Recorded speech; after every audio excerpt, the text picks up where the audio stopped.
문재인 전 대표가 송민순 회의록 파문과 관련 노무현 정부를 배우라고 역공했습니다. 새누리당은 사실상 북한과 내통한 것이라고 날을 세웠고 더민주는 말 같지도 않다며 일축했습니다. 버스 안 비상구가 의무화된 선진국과 달리 우리나라 버스엔 비상구가 없습니다. 허술한 안전규정이 대형 참사를 키우고 있습니다. 서울 홍제동 주택가에 멧돼지 한 마리가 출몰해 경찰이 사살했습니다. 한국석유공사 폭발 사고로 숨진 근로자 시신이 바뀌어 유가족들이 엉뚱한 장례를 치를 뻔했습니다. 배추값이 3배 가까이 폭등하면서 김장 대신 중국산 수입기치를 택하는 소비자가 늘고 있습니다. 아이폰 7 1차 온라인 예약 판매 10만 대가 20분 만에 전량 매진됐습니다. 삼성전자는 다음 달 갤럭시 S7 출시를 검토 중입니다. 시청자 여러분 안녕하십니까? 토요일 뉴스 쇼판 시작합니다. 오늘 아주 맑고 청명한 하늘에 가을 바람도 아주 상쾌해서 나들이 하신 분들 많으셨을 텐데요. 하지만 오늘 정치권 문재인 전 대표가 북한 인권 결의안 투표를 앞두고 북한의 의견을 물었다는 논란으로 어느 때보다 뜨거웠습니다. 문재인 전 대표가 직접 해명에 나섰는데 북한의 의견을 물었는지 여부는 밝히지 않은 채 치열하게 토론하고 다수 의견에 따른 노무현 정부를 배우라고 주장했습니다. 김경아 기자의 보도입니다. 송민순 회고록 파문이 일파만파로 번지자 더불어민주당 문재인 전 대표가 직접 해명에 나섰습니다. 북한 인권 결의안 투표를 앞두고 외교부는 찬성, 통일부와 국정원은 기권 입장이었다며 노무현 대통령이 다수 의견인 기권으로 결정했다고 설명했습니다. 그러면서 노무현 정부는 중요한 외교안보 사안마다 내부적으로 치열한 찬반 토론을 거쳤다며 박근혜 정부는 노무현 정부를 배워야 한다고 했습니다. 정작 북한의 결의안 투표 의견을 물었는지는 밝히지 않았습니다. 앞서 문 전 대표의 대변인 역할을 하는 김경수 의원은 북한과 대화를 통해 인권을 개선하려는 취지라며 사실상 시인하기도 했습니다. 그때 정상회담 직후라 정상회담하고는 통일회담 하는 사이여서 긴밀하게 서로가 대화하는 시점이라 서로가 다 의견 주고받고 그랬더라고요. 문 전 대표는 당초 정청래 전 의원의 출판 기념회에 참석할 예정이었지만 언론의 관심이 부담스러운 듯 불참했습니다. 중도 확장을 노리던 문 전 대표가 안보관 논란에 휩싸이자 더불어민주당도 당혹한 상황에 처했습니다. TV조선 김경화입니다. 새누리당은 그야말로 안보 총공세에 들어갔습니다. 문재인 전 대표가 북한과 내통했다, 결재를 받은 꼴이다, 이런 표현까지 등장을 했습니다. 새누리당은 진상조사를 다짐했습니다. 조정린 기자입니다. 새누리당 이정현 대표는 문재인 전 대표의 유엔 인권결의 북한 문의는 사실상 북한의 인권 탄압에 동조하며 북한과 내통한 것이라고 주장했습니다. 진상 규명도 요구했습니다. 문 전 대표님의 오는 그러한 해명, 사실인지 아닌지도 차분하게 검증이 돼야 될 것입니다. 박명재 사무총장은 문 전 대표를 종북이 아닌 북한의 종복이었다고 비판했습니다. 새누리당은 진상규명 태스크포스를 가동시켰습니다. 북한의 얘기를 물어서 북한의 뜻대로 했다는 데 있는 것입니다. 정말 놀랍지 않습니까, 여러분? 이런 분이 유력한 대통령 후보가 되어 있는데 나라를 맡겨도 되는가 하는 걱정을 지금 우리 국민들이 하기 시작했다. 국정조사를 해서라도 정확하게 진상을 밝히고. 외교 차관보 출신 심윤주 전 의원은 송민순 회고록은 모두 사실이라고 증언했습니다. 제가 갖고 있는 기억하고 이 내용이 일치합니다. 총장관이 없는 얘기를 쓴 것도 아니고. 더불어민주당은 새누리당이 최순실 게이트를 가리려 색깔 공세를 편다고 반발했습니다. TV조선 주정민입니다. 자, 그렇다면 과연 한국 정부가 인권 결의 표결을 북한에 문의를 했을까요? 문재인 전 대표 측은 간접적으로 시인은 했지만 당시 안보라인에 있었던 김만복 전 국정원장과 이재정 전 통일장관은 부인했습니다. 그렇다면 누군가 거짓말을 하고 있는 겁니다. 누굴까요? 윤동빈 기자입니다. 김만복 전 국정원장은 송민순 전 장관의 회고록에 등장하는 북한 문의 토론은 없었다고 주장합니다. 주장이 이게 엇갈리는 이유는 어떻다고 보시나요? 사실관계가 틀렸기 때문에 그러지 않겠어요? 북한의 의견을 물어본 적도 없고 청와대 안보라인 회의에 참석조차 하지 않았다고 말합니다. 두 번째 회의는 내보고 참석했다 그러는데 나는 참석하지도 않았어요. 대통령님이 주재하는 회의는 나는 참석한 적도 없어요. 김만복 전 원장은 북한 문의 논란의 계기가 된 남북 정상회담 당시 김정일에게 조아리드 두 손으로 악수해 꽃꽃 장수, 김장수 당시 국방장관과 비교되며 논란을 일으키기도 했습니다. 당시 통일부 장관이었던 이재정 경기교육감도 말도 안 되는 소리라고 단언했습니다. 말도 안 되는 소리죠. 아니 생각해보세요. 뭐라고 물어보겠습니까? 우리가 초등학생들이니까. 백종천 당시 대통령 외교안보정책실장은 전혀 기억이 나지 않는다, 모른다고 했습니다. 앞서 문재인 전 대표는 대변인격인 김경수 의원을 통해 입장을 밝혔지만 북한 문의에 대한 내용은 부인하지 않았습니다. 회의에 참석한 당사자들의 명확한 해명이 필요해 보입니다. TV조선 윤동빈입니다. 문재인 전 대표가 2007년 샘물교회 교인 피랍 사건 당시 탈레반의 정부 신임장을 제시하자는 주장에 찬성했던 것으로 드러났습니다. 사람부터 살리자는 이유였다는데 당시 상황을 폭로한 송민순 전 장관은 국가가 넘어선 안 될 선이라고 비판했습니다. 김정우 기자입니다. 2007년 여름 한국인 23명을 납치한 탈레반 테러 조직이 한국 정부에 신임장을 휴대한 대표를 보내라고 요구했습니다. 당시 안보정책조정회의에서 김만복 국정원장과 이재정 통일부 장관이 사람을 살리기 위해 신임장이라도 써보내자고 주장했습니다. 문재인 비서실장과 백종천 안보실장도 찬성했습니다. 주무장관인 송민순 외교장관은 테러 단체에 정부의 신임장을 제시하는 건 국가가 결코 넘어서는 안 될 선이라며 반대했습니다. 신임장을 넘겨준다는 건 탈레반을 정식 교준단체로 인정한다는 뜻이었고 인질 구조에도 역효과를 내기 때문이었습니다. 송 전 장관은 내부 회의에서 몇 차례 심하게 얼굴을 붉히고 결국 납치단체의 요구를 거부했다면서 올바른 결정이었다고 회고했습니다. 정치적 논란이 있더라도 국제사회의 규범에 따라서 신임장을 주지 않은 것은 바람직한 일이었다라고 생각합니다.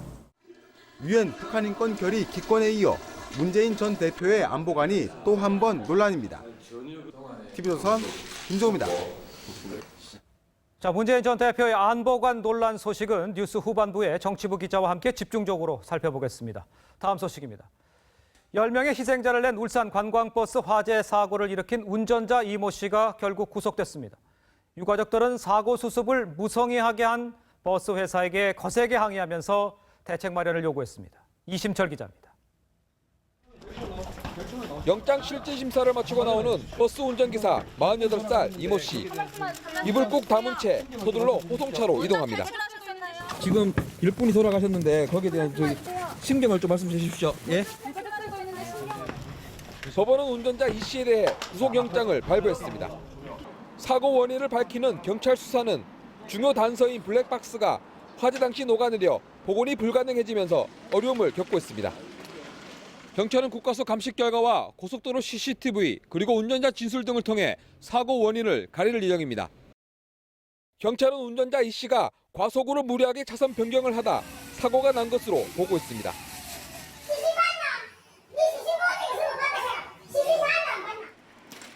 버스 회사의 무성의한 사고 수습에 유가족들이 분통을 터뜨렸습니다.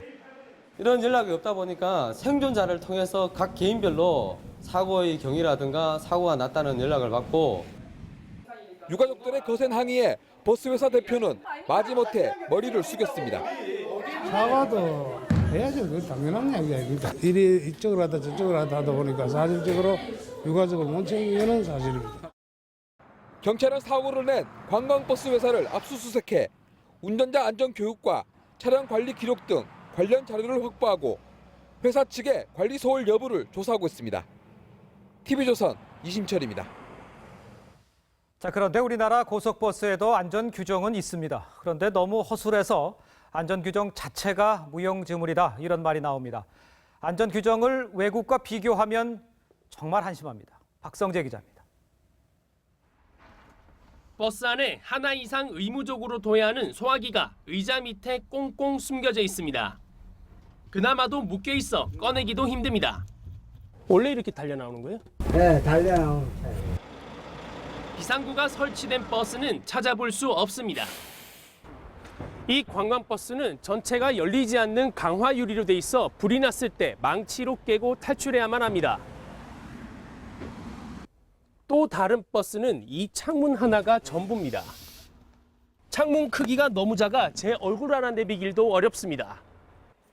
유리를 깨는 비상 탈출용 망치 4개만 달면 비상구 설치 의무 규정을 안 지켜도 됩니다. 하지만 망치마저도 구석에 숨겨져 있습니다. 지난해 비상구와 소화기 관련 시정 권고는 각각 1,000건과 6,000건에 육박합니다. 불이 났어. 안 보여 아무것도. 그럼 나 망치 찾으러. 여기가 망치가 있구나. 이렇게 하고 이렇게 깨가지고 나갑니까? 예? 내 앞에 발등에 불이 떨어졌는데? 미국, 일본 등 선진국에선 버스에 반드시 탈출용 비상구를 만들어야 합니다. 일본의 경우는 출입구의 반대 뒤쪽에 비상구 설치를 의무화해서 소화기도 반드시 눈에 잘 띄는 곳에 비치하고 쉽게 움직일 수 있도록 규정합니다. 안 지키면 버스 운행이 불가능합니다. 규정도 유명무실한데 그조차 지키지 않는 우리 실정과는 다릅니다.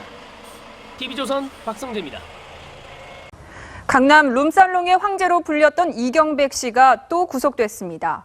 성매매 알선과 도박장 운영 등의 혐의로 이미 수감 생활을 마쳤는데 이번엔 위증 혐의입니다. 한우리 기자입니다. 이경백 씨는 2012년 7월 서울 강남의 오피스텔에서 불법 도박장을 열어 10억 원 가까이 챙겼습니다. 조립 시 게임 기구를 동원해 장소를 옮겨 다니는 떴다 방식 도박장이었습니다. 이 씨는 혐의가 인정돼 징역 1년을 선고받고 수감 생활을 마쳤습니다. 그런데 이 씨가 이 재판 과정에서 도박장을 운영하지 않았다고 거짓 증언을 한 혐의가 새롭게 드러났습니다. 공범에게 나는 관여하지 않은 걸로 하라고 지시한 혐의도 받고 있습니다. 서울중앙지법은 이 씨에 대해 도주와 증거인멸 우려가 있다며 구속영장을 발부했습니다. 유흥업소 호객꾼으로 시작한 이 씨는 서울 강남과 북창동에 대형 룸살롱 10여 곳을 운영하며 룸살롱 황제로 불린 인물입니다. 영업을 하면서 경찰들에게 뇌물을 줘 불법 성매매 영업도 할 수 있었습니다. 오늘 어느 때쯤에 이제 온다고 뭐 가니까 뭐 이런 거 다 깨끗이 치워놓고 뭐 이렇게 하라고. 이 씨는 성매매 알선 혐의로 재판을 받던 중에도 이른바 바지 사장을 앞세워 또다시 성매매 영업을 했습니다. 이에 대법원은 지난 6월 이 씨에 대해 징역 8월에 집행유예 2년을 확정하게 됐습니다. TV조선 한울입니다. 도심 한복판에 출연한 멧돼지가 달리던 택시와 충돌한 뒤 경찰에 사살됐습니다. 백령도와 흑산도 주변에선 선박에 쇠창살을 설치한 중국 불법 어선들이 잇따라 붙잡혔습니다. 사건 사고 김승동 기자입니다. 도로를 지나가던 차 앞으로 검은 물체가 뛰어듭니다. 어젯밤 10시 20분쯤 서울 홍제동 6차선 도로에서 무게 100kg짜리 수컷 멧돼지가 달리던 택시에 치였습니다. 이 멧돼지는 30분 동안 주변을 돌아다니다 신고를 받고 출동한 경찰의 실탄 2발을 받고 사살됐습니다. 앞서 그제 새벽 부산 도심에서도 멧돼지가 나타나 3시간가량 주택가를 돌아다니다 경찰에 사살됐습니다. 우리 측 단속 요원들이 중국 어선에서 쇠창살을 실어내립니다. 해양수산부 서해어업관리단은 그제 오후 전남 신안군 흑산도 서쪽 90km 해역에서 중국 어선 2척을 붙잡았습니다. 이들은 우리 측 배타적 경제수역에서 고기잡이를 한 뒤 어획량을 각각 7천여 킬로그램씩 축소 보고한 혐의를 받고 있습니다. 또 오늘 오전에는 백령도 인근에서 불법 조업을 하던 50톤급 중국어선 한 척이 해경에 납부됐습니다. 단속 과정에서 저항은 없었던 것으로 전해졌습니다. 경찰이 한국석유공사 울산지사 폭발 사고로 숨진 근로자 2명의 신원을 잘못 확인해 유가족이 시신을 바꿔 장례를 치를 뻔한 것으로 드러났습니다. 오늘 새벽 숨진 45살 김모 씨와 첫 사망자인 58살 최모 씨의 지문을 분석한 결과 신원이 바뀐 사실을 뒤늦게 확인한 겁니다. 경찰은 시신이 심한 화상을 입고 폭발 때 뛴 원인을 뒤집어서 제대로 확인을 못했다며 유족들에게 사과했습니다. TV조선 김승돈입니다. 백내장을 치료하거나 시력 교정을 위해 인공 렌즈 삽입술을 받아볼까 생각 중인 분들 계실 텐데요. 하지만 싸구려 렌즈를 넣거나 불필요한 렌즈 삽입술 탓에 부작용도 잇따르고 있습니다. 차순우 기자의 보도입니다. 53살 정모 씨는 신문기사 몇 줄만 봐도 눈이 아픕니다. 눈이 아픕니다. 운전을 하면서도 걸음을 걸을 때도 연신 눈을 깜빡입니다.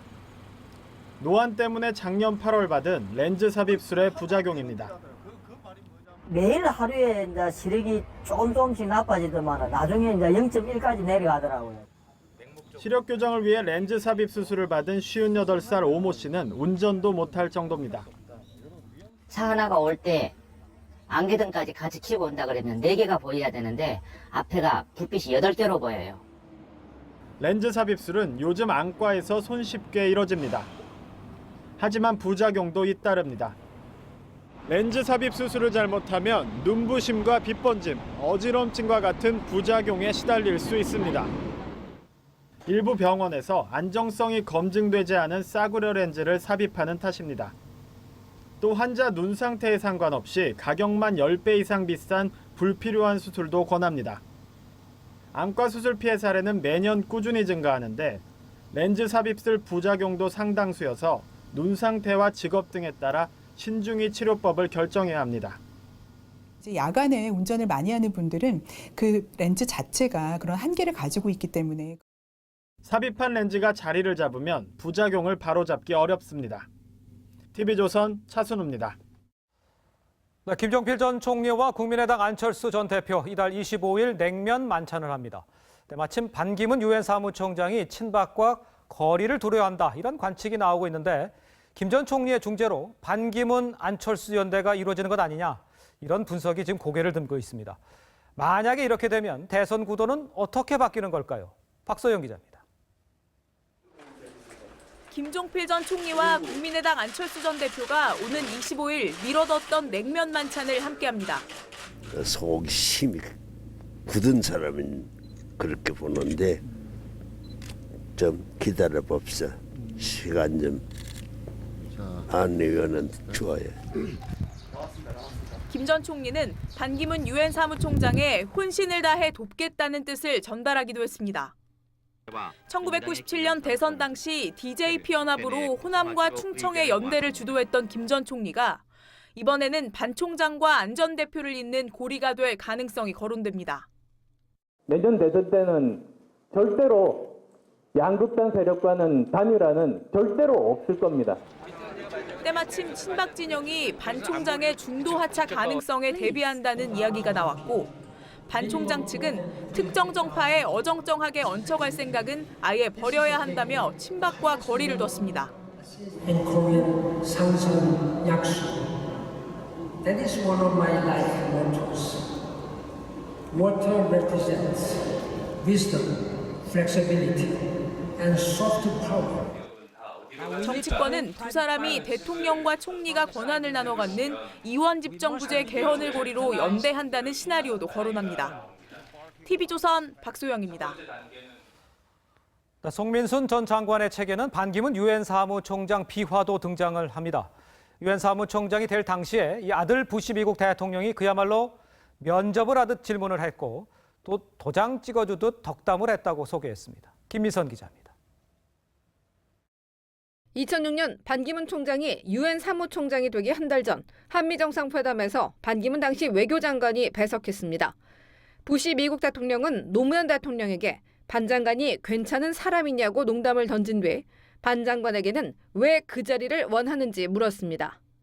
반 장관이 유엔 개혁과 한국의 역할을 언급하자 부시는 적합한 인물이라며 선출될 거라고 본다고 말했습니다.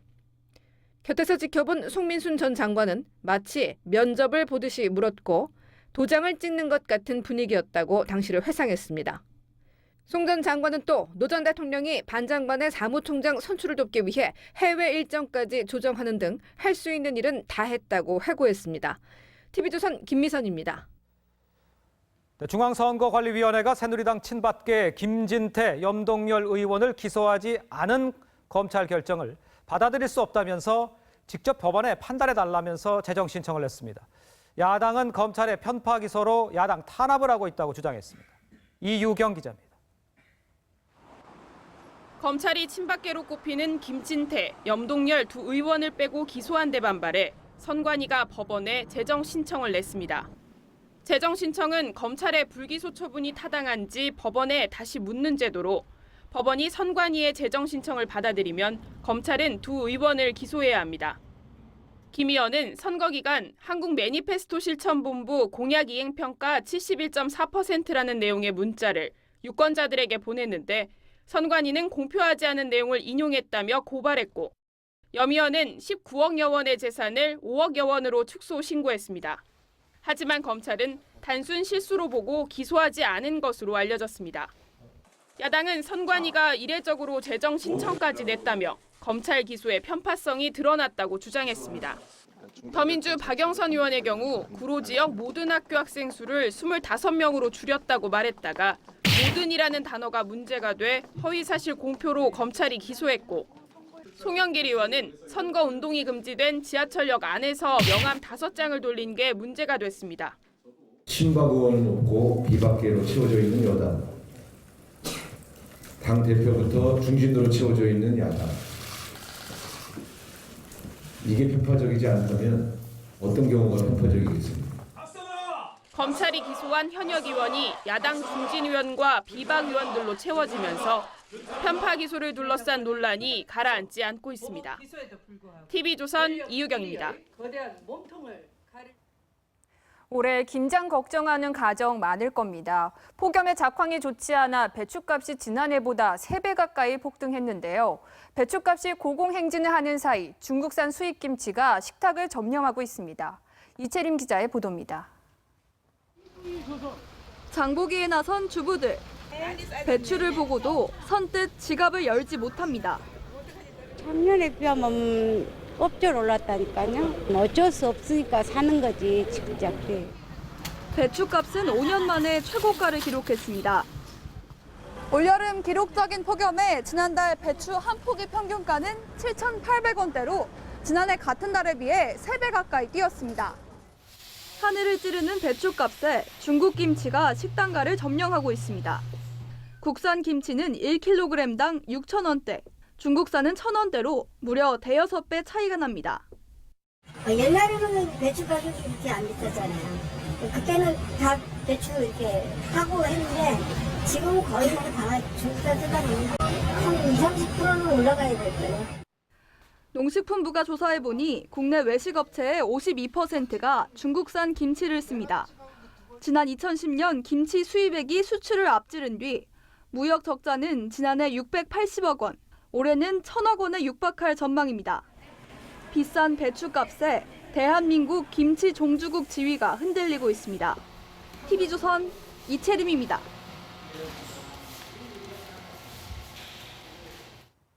갤럭시 노트 7 악재, 경쟁사 애플이 쾌재를 부르고 있습니다.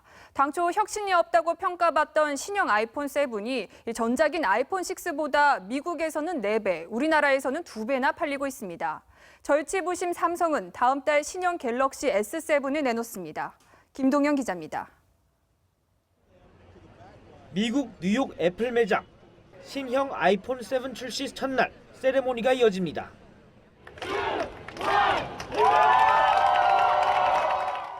혁신이 없다는 비판에도 예약 판매는 이전 모델의 4배가 넘습니다. 갤럭시 노트 7 단종 사태의 반사 이익을 톡톡히 보고 있습니다. I've been here for a week and a half. I was trying to get the 7 Plus, the new black, jet black, but they don't have the 7 Plus or the jet black, so. 국내 예약 판매도 아이폰 6의 2배 이상, 첫날 준비된 물량이 동이 났습니다. 신형 아이폰 7은 당초 갤럭시 노트 7 판매량의 80%에 머물 것으로 예측됐지만 이젠 애플 아이폰 시리즈 가운데 최고 실적을 기대할 정도로 호조를 보이고 있습니다. People will fill this void and it will hurt one of the most unique product areas for Samsung. 삼성전자는 고객 이탈을 막기 위해 다음 달 주력 제품인 갤럭시 S7의 코랄 블루 신제품으로 맞불을 놓습니다. 프리미엄 스마트폰 시장을 양분하던 삼성과 애플, 갤럭시 노트 7의 단종 사태가 시장 판도를 흔들고 있습니다. TV조선 김동윤입니다. 자, 미국 대선이 한 달도 채 남지 않은 가운데 트럼프에게 성추행을 당했다고 주장하는 여성들 지금 계속 나오고 있습니다. 이 추행 방법 아이들이 들을까 봐 아주 민망할 정도입니다. 음담 패설 파일도 지금 계속 공개가 되고 있습니다. 그러니까 이 트럼프의 성추행 마치 주머니에 아무리 숨기려 해도 삐져나오는 송곳과 같습니다. 이태영 기자입니다. 46살 사진작가 크리스틴 앤더슨. 90년대 초 뉴욕의 한 클럽에서 트럼프가 자신을 성추행했다고 주장합니다. At that time was Donald Trump put their hand up my skirt. He did touch my vagina through my underwear. Absolutely. 트럼프의 리얼리티 쇼에 출연했던 여성도 트럼프가 일자리를 빌미로 강제로 성추행을 했다며 폭로전에 가세했습니다. He then grabbed my shoulder and began kissing me again very aggressively and placed his hand on my breast. 헐리우드 스타인 린제이 로한을 상대로 트럼프가 음담 패설을 한 파일도 공개됐습니다. 트럼프는 2004년 한 라디오 프로그램에 출연해 당시 18살이던 헐리우드 스타 린제이 로한을 두고 곤경에 빠진 여성들이 침대에서는 최선을 다한다고 말했습니다. 클린턴도 남편의 성폭행 무마 의혹에 빠졌습니다. 빌 클린턴 전 대통령에게 성폭행을 당했다고 주장한 여성들은 힐러리가 침묵을 요구했다며 은폐 의혹을 제기했습니다. 워싱턴 포스트는 성추문 등으로 얼룩지고 있는 미 대선이 정치에 대한 혐오와 불신을 키우고 있다고 꼬집었고, 미국 심리학회도 여론조사 결과 유권자의 절반이 진흙탕 대선에 스트레스를 받고 있다고 밝혔습니다. TV조선 이태영입니다. 초강력 허리케인 매슈로 초토화된 최대 빈국 중 하나죠. 하이티에 엎친 데 덮친 격으로 콜레라가 창궐할 우려까지 지금 나오고 있습니다. 치료 시설이 대부분 파괴가 됐고 또 다시 짓기도 어려운 상황이라서 대책도 세울 수는 없는 아주 난감한 상황입니다. 김혜민 기자입니다. 허리케인 매슈가 핥히고 간 자리엔 폐허만 남았습니다. 집과 학교 등 대부분 시설이 파괴되면서 IT 주민들은 하루아침에 삶의 터전을 잃었습니다. 물이 오염돼 식수조차 부족합니다. 이런 가운데 콜레라 창궐 우려까지 나오고 있습니다. 세계보건기구 WHO는 IT에서 나흘 동안 447건의 콜레라 의심 증상 신고가 들어왔다고 밝혔습니다. 하지만 병원의 75%가 파괴된 데다 무료 진료소도 대부분 부서져 치료가 어렵습니다.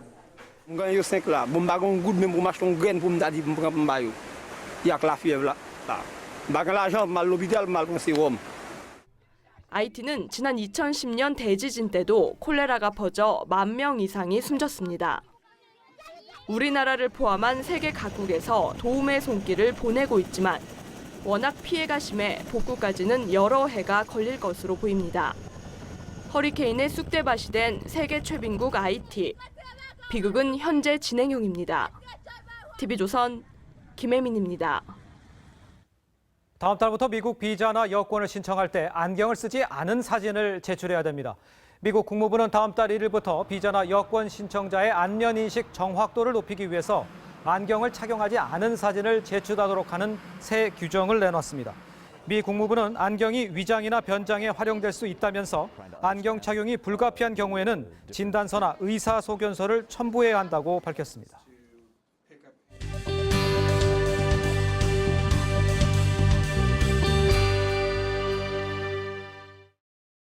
시커먼 먹구름이 회오리 모양으로 바뀝니다. Oh my gosh! 토네이도에 놀란 주민들이 집을 덮치지 않을까 걱정합니다. It's going away from us. I know. It's okay. 미국 북서부 지역에 토네이도를 동반한 폭풍이 발생해 주택이 파손되는 등 피해가 잇따랐습니다. 수백 가구의 전기 공급이 끊겼고 해안마을 주민들은 긴급 대피했습니다. 오레곤주 포틀랜드 시장은 비상사태를 선포했습니다. 한 사람이 겨우 들어갈 만한 연료통에서 힘겹게 빠져나오는 남성. 미립국을 시도하려다 붙잡힌 불법 이민자입니다. 슬로바키아인 5명은 시리아, 파키스탄, 아프가니스탄 등지에서 미립국을 원하는 사람들을 모집해 1인당 60만 원에서 120만 원을 받고 미립국을 시켜주다 경찰에 붙잡혔습니다. 새 한 마리가 거미에 붙잡혔습니다.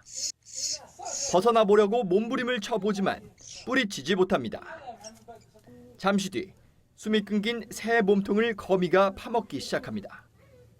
거미가 새를 잡아먹는 희귀한 장면이 카메라에 찍혔습니다. 전문가들은 호주 등에서 가끔 보고된 적은 있지만 곤충이 조류를 잡아먹는 사례는 상당히 드문 경우라고 밝혔습니다. TV조선 지선호입니다.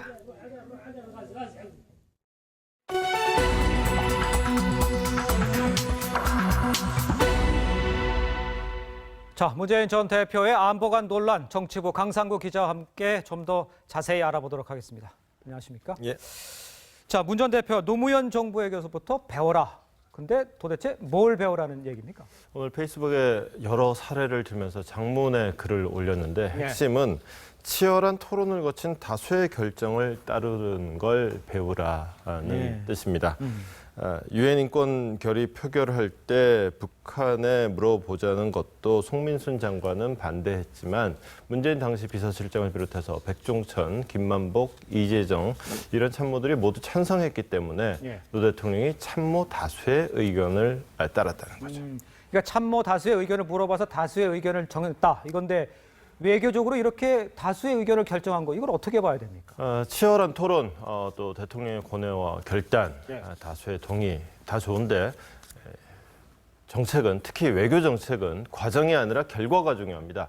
외교 안보 정책이야말로 국민의 생명과 안위에 직결되기 때문입니다. 잘못된 결정이 국민의 생명과 안전을 위협하는데 다수결로 결정했다는 말이 변명이 될 수는 없습니다. 그렇죠.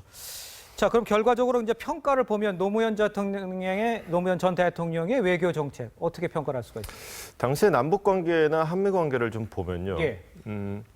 2006년에 북한이 1차 핵실험을 합니다. 그리고 핵실험하기 1시간 전에 중국에 통보를 해줘요. 근데 그 다음이 중요합니다.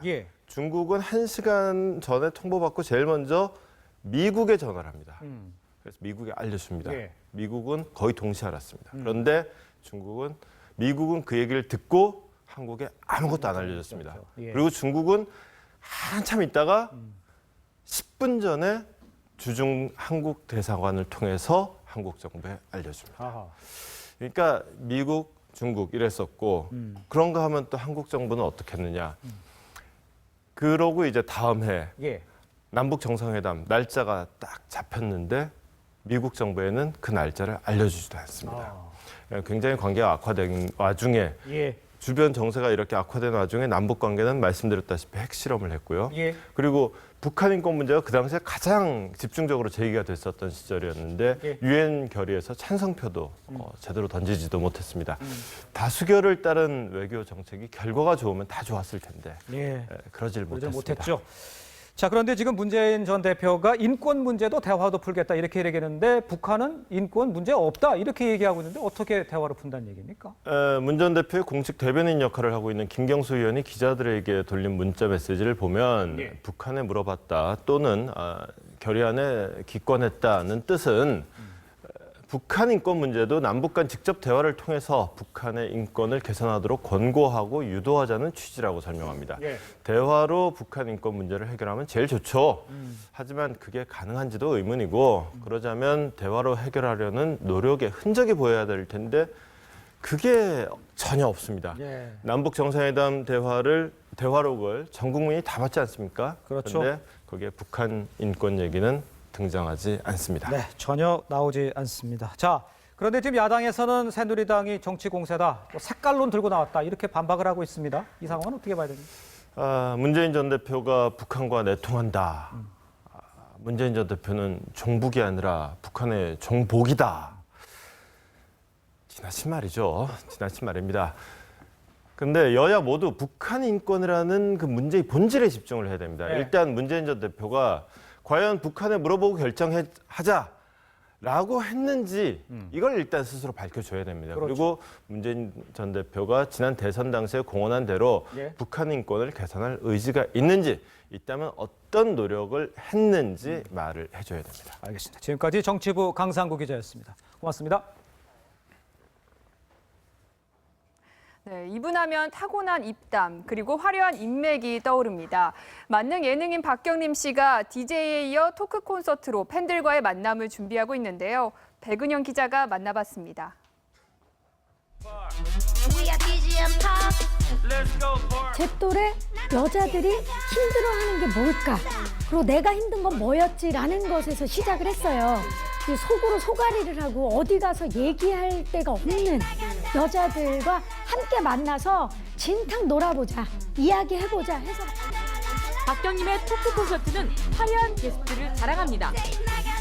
작년 공연에 왔고 재작년 공연 때 이제 조인성 씨, 정우성 씨 이렇게 정우성 씨가 제일 첫 공연을 했어요. 17년 전 최연소로 방송 대상을 받았던 기록은 아직까지 깨지지 않고 있습니다. 그 당시에 제가 만 22살 이랬었거든요. 지금 생각하면 정말 말도 안 되죠. 인맥을 해서 관리한다는 소문에 대해서는 박경림 무슨 수첩을 갖고 있다는데 그 수첩에 그 상대방 뭐 집 주소, 전화번호, 생일 이런 게 다 적혀 있어가지고 생일 때를 뭐 다 챙긴다더라고요. 근데 저처럼 주위 사람 생일 못 챙기는 사람도 별로 없으니까 다만 마음이 가는 사람에게는 진심을 다합니다. 1년 아니라 뭐 5년이라도 아이고 5년 만에 전화를 했네. 5년 동안 얼굴이 많이 변했나 성격이 많이 변했나 이러면서 박효신 씨가 새 앨범이 나왔다고 하면 전화해요. 아이고 이게 새 앨범이 몇 년 만에 나온 거야. 축하해 축하해. 박경림이 의지하는 멘토는 따로 있습니다. 지금도 제가 정말 고민되는 부분이 있을 때 이문세 씨한테 가서 상담을 받아요. 김국진 씨도 마찬가지고. 박경림 씨가 중학교 때 저를 찾아왔어요.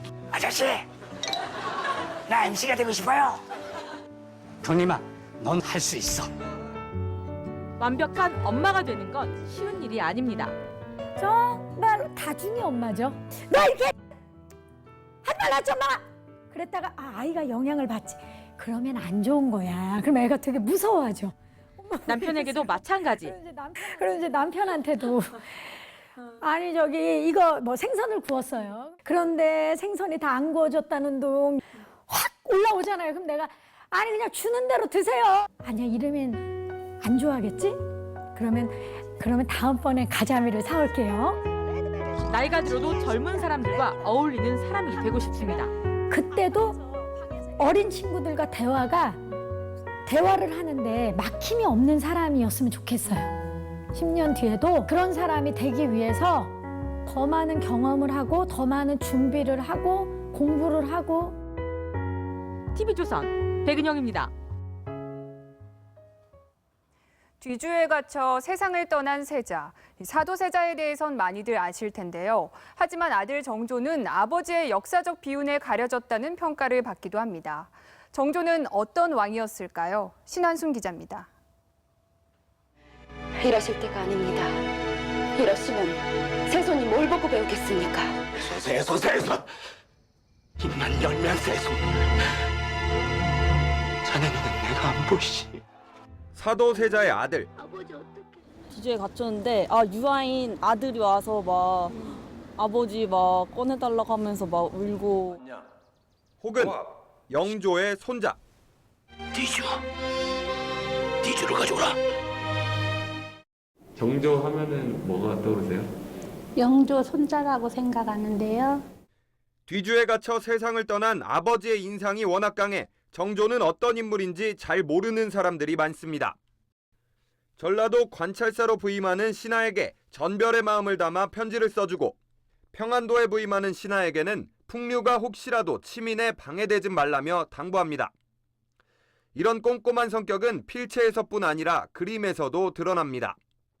외삼촌에게 그려준 매화 그림은 여느 화백의 실력 못지않다는 평가입니다. 1796년 화성 축조 당시엔 돌 깎는 석수의 이름까지 성문에 새겨주었습니다.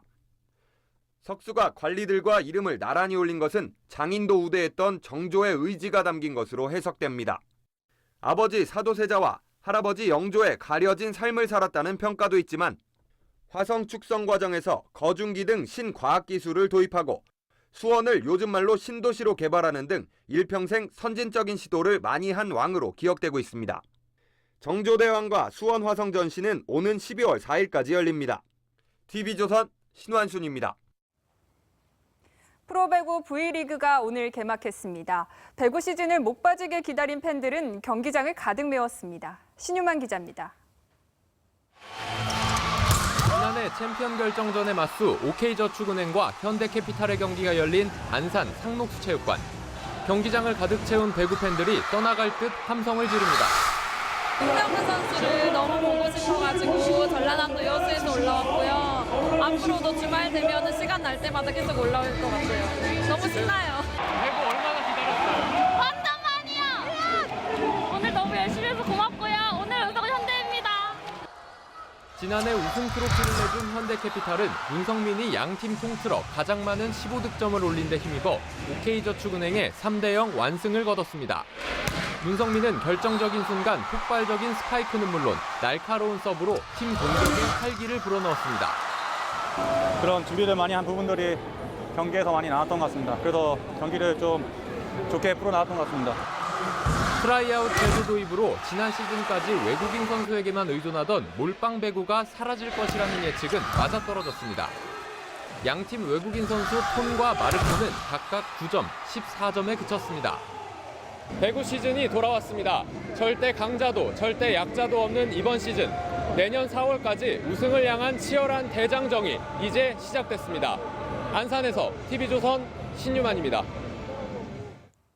올 시즌 프로축구 K리그에서 지는 법을 몰랐던 전북이 제주의 발목을 잡히며 무패 행진을 마감했습니다. 프로야구 삼성은 김한수 코치를 새로운 사령탑으로 선임했습니다. 이다솜 기자입니다. 33경기 무패 행진을 달리고 있는 전북.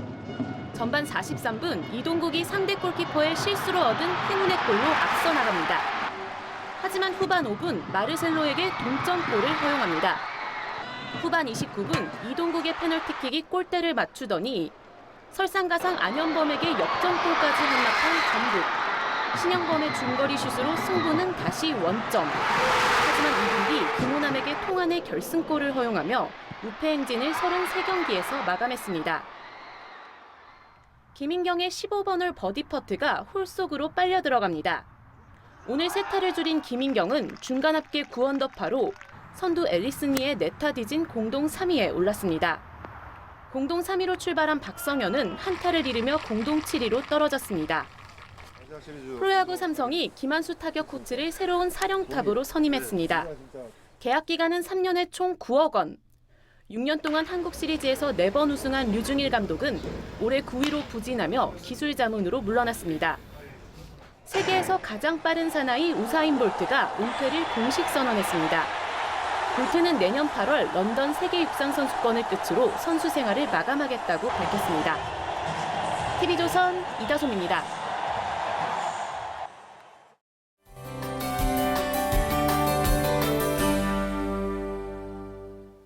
내일은 전국에 가을비 소식이 있습니다. 비는 주로 남해안에 집중되겠는데요. 비와 함께 미세먼지는 점차 사라지겠습니다.